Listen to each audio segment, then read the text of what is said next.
Lady Gaga is one of the biggest pop stars of her generation. I know that pastors like me aren't supposed to say this, but I've been a big fan of her work in the past. I used to sing Poker Face with my kids on the way to school in the morning, and I loved her in the movie A Star is Born, and every time I hear her and Bruno Mars singing Die With a Smile, I can't not sing along. But in recent years, some of Lady Gaga's lyrics and some of her antics on stage have raised some eyebrows and have given Christians especially, I think, some cause for concern. A lot of her songs lately especially seem to be more sexualized, and some people have pointed out that she has a tendency to feature satanic symbols and messages in her performances. Now, I never want to be that guy, that Christian who sees devil worship everywhere in the culture. I grew up at a time known as the Satanic Panic of the 80s and 90s, when Christians were alarmist about everything. New and intense scrutiny on the activities of satanic cults. Stories of devil worship and satanic cults corrupting young minds. Unbelievable crime at the hands of satanic cults. I think that stuff does more harm than good. But when I saw Lady Gaga's recent appearance on SNL, I was shocked by how dark and frankly demonic her message appeared to be. Both of her musical performances that night were disturbing enough. I mean, when she sang Abracadabra, one of her hit songs, she was literally dressed as a demon as she sang about Satan. And then she sang her new song, Killa, which is all about how lethal she claims to be in bed and how her male lover is going to be dead by the end of the night. But it was really a skit called Birthday at Friendly's that did it for me. And before we jump into this clip, I just want to give a heads up to parents who might be watching with your kids. Some of what you're about to see in here is not appropriate for the young ones, and so I'll leave that to your discretion. Also, I want you to know, because of YouTube's terms of service, we are not allowed to play the audio of these clips, and so I'll just be narrating and telling you what's going on. In the first one, what's happening is a group of friends is having lunch at a restaurant called Friendly's. They have seen across the room another table celebrating a birthday, and the staff came and sang happy birthday, as often happens at such restaurants. And they want a little of the festivities for themselves, and so they decide to lie and say that one of them, namely a girl named Jenny, is celebrating her birthday that day, and it's a lie. And somehow the staff, they know it, and this sets in motion a series of events that it's hard to explain. But for some reason, the wait staff at Friendly's begins to carry out a series of demonic rituals and incantations under Lady Gaga's leadership. Okay, so what's happening is the wait staff has begun to carry out the first ritual, which involves a snake, obviously an ancient symbol of Satan. And in addition to that, some others come out of the kitchen wearing these red robes, holding chalices, and calling poor Jenny a sinner. That's what they're saying here. She's a sinner because she lied about her birthday. This is where it gets interesting, as these angels of the dark Lord Lamashtu come out and introduce Lamashtu's appearance. So Lamashtu is this figure, this god-like figure that has been summoned because of Jenny's lie. And I suppose to the average person, all of this might look like an attempt at comedy, even if you don't think it's particularly funny. I didn't. I love comedy. I just thought that was a swing and a miss. But to my eyes, there's way more than comedy going on here. Lamashtu isn't a made-up name for the sake of a fictional skit. They could have made up a name for some, fictional god, but they chose Lamashtu. Lamashtu was an ancient deity who was also called Lamia. Lamashtu/Lamia was an actual demon who was feared for thousands of years by people on multiple continents. They have found evidence of people revering and fearing this figure called Lamashtu. She was also known as the mother of beasts and the mistress of insanity. And the reason she was feared is because she targeted babies. She went after children. She was known for taking them and killing them and then feasting on their flesh and drinking their blood. That was her MO. She used to steal infants as soon as they were born or while they were nursing. She was to blame for the miscarriages or stillbirths that occurred in women. Lamashtu would kidnap the infants and then gnaw on their bones while sucking their blood. Her other wicked crimes included drinking men's blood, causing nightmares, interrupting people's sleep, murdering flora, infesting waterways, and spreading illness, disease, and death. Lamashtu has one of the strangest looks in all the mythologies. She is depicted as a creature that combines human and animal traits. She has a body covered with thick, black hair and a lioness head with ears and fangs from a donkey. Her nails are long and sharply curved, like those of a bird. The reason I want you to see that video is because it all begs the question, like, of all the ancient demons and all the ancient false gods that are known to us today, and there are thousands, they could have chosen any of them for this skit. So why did Lady Gaga, who wrote this skit, or at least co-wrote it with others, why did they decide to feature this one god or goddess, in this case, Lamashtu? Was it just a coincidence, or was it purposeful? And I know it sounds crazy, but I believe it was intentional. And if you're unfamiliar with Lady Gaga's spiritual journey over the past decade or so, you just need to stay with me, because we're going to get into that in just a minute, and it's all going to make a little bit more sense. But first, let's watch the next part of this skit together. So in this clip, Lady Gaga is holding a chalice full of the blood of Lamashtu. She's compelling Jenny, the liar, to drink the blood of Lamashtu as a way of somehow atoning for the sin of lying about her birthday, I guess. And now, as if that weren't enough, she's being baptized in the blood of Lamashtu. Lady Gaga is saying, I am baptizing you with the blood of the mother of beasts.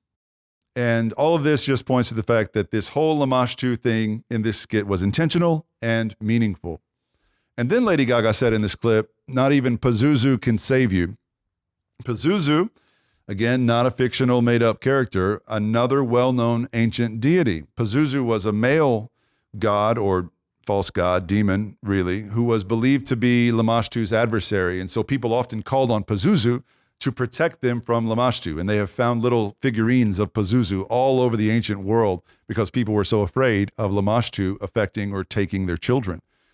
But the bad news is, once a person was under Lamashtu's influence, or baptized by the mother of beasts, in other words, there was nothing Pazuzu could do to save them. So I know it's crazy, but what's really going on here? Why all this emphasis on drinking blood and being baptized by the mother of beasts? Well, believe it or not, I think it can all be traced back to Lady Gaga's actual real-life spiritual journey that she's been on over the past decade or so. Now, heads up again, this stuff we're going to get into now is pretty deep, pretty unsettling, but it's all true and well documented. But first, let's watch one final clip from this SNL skit, and I'll explain what I mean. So here, the friends are expressing some obvious concern for Jenny, but it's too late for Jenny, because about to be summoned is one more deity figure. This one is fictional. His name is Mola Ram, and he is known and famous for appearing in the great series Indiana Jones. And Mola Ram takes Jenny, and a cage appears, and Jenny is going to be detained. And once she's in the cage, Mola Ram is going to pull her heart from her chest and hold it in her hands. Jenny's begging her friends to do something. Her friends are pretty nonchalant in the presence of all of this evil, which is interesting. Mola Ram holds her heart in his hand. And eventually what's going to happen is Mola Ram is going to give the heart to Lady Gaga, who's going to place it in a bowl. It looks like an ice cream bowl, but Jenny's heart is in there. She decorates it with some sort of festive hat and hands it to the friends and tells them to feast on Jenny's heart. Her friends, maybe the worst friends ever, celebrate because it's such a wonderful presentation, I guess. And so generous of Lady Gaga to put a festive hat on top of Jenny's heart. And they say, friendlies is friendly after all. And then they all laugh. Now, this is the part of the video that's actually chilling to watch, to me anyway. They tried to make it funny and cute. They tried to soften it by including this fictional character, Mola Ram, from Indiana Jones. But that shouldn't distract us from what's really happening in this video. Lady Gaga, under the influence of this ancient demon Lamashtu, is encouraging Jenny's friends to casually feast on her heart, on her flesh. And to understand why this is so on the nose, really, and so disturbing, you need to know a little bit more about what's been going on with Lady Gaga, who for more than a decade now has been a self-avowed disciple of a woman named Marina Abramovic.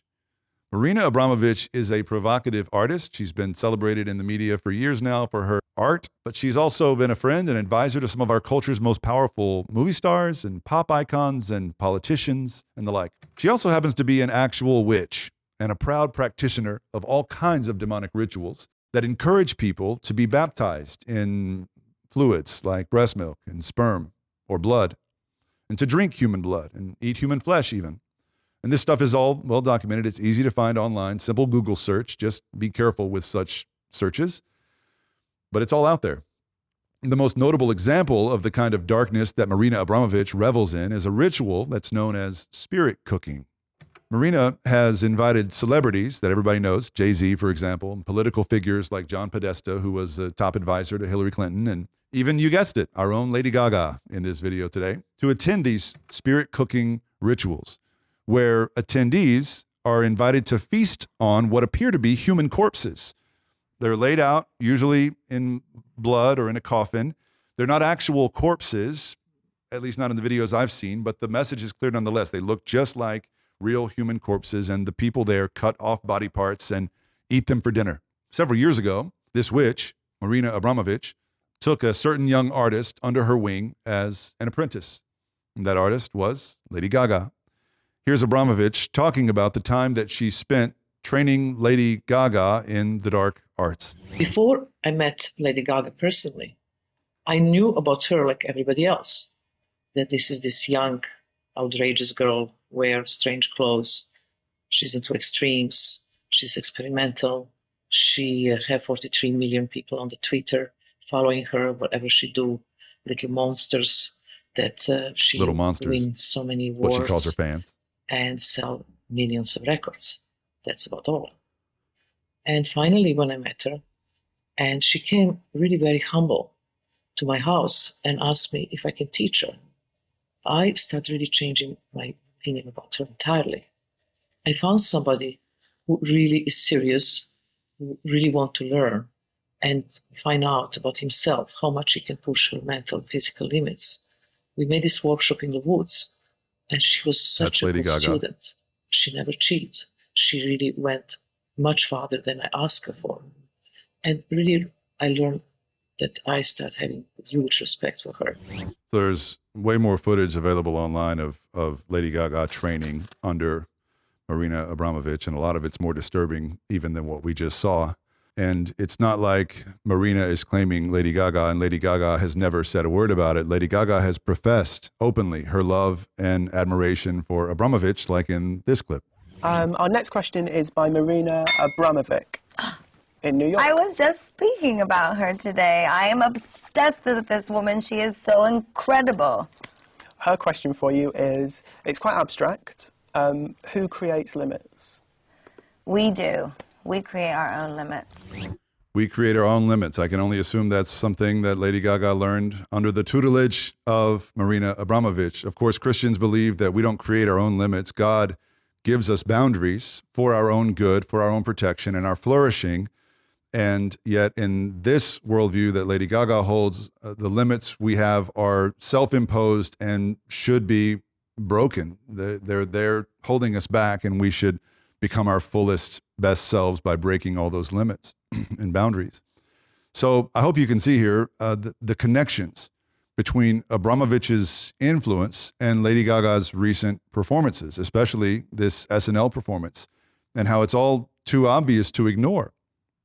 The beliefs and the messages and the symbols promoted by Lady Gaga are nothing short of demonic and satanic. That's obvious to me. Now, the Bible says that we should be very careful about dabbling in darkness because it can lead to more serious consequences than we might realize.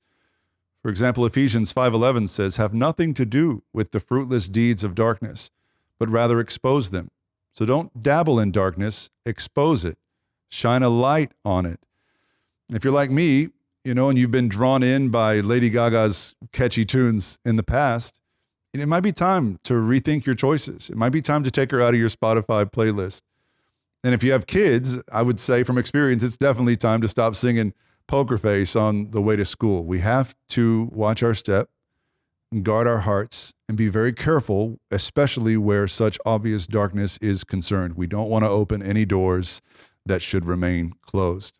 So that's all for today. I really would love to hear from you in the comments. If you think I'm wrong and overreacting, you think I'm just perpetuating the satanic panic all over again, let me hear it. I'd love to hear your honest feedback. or if you happen to see the same connections that I'm seeing in terms of this darkness and the connections between Lady Gaga and Marina Abramovic and some of the demonic realities in her presentation, her songs. I would love to hear from you as well. I just want to say thanks to all of you for watching, and I'll see you next time.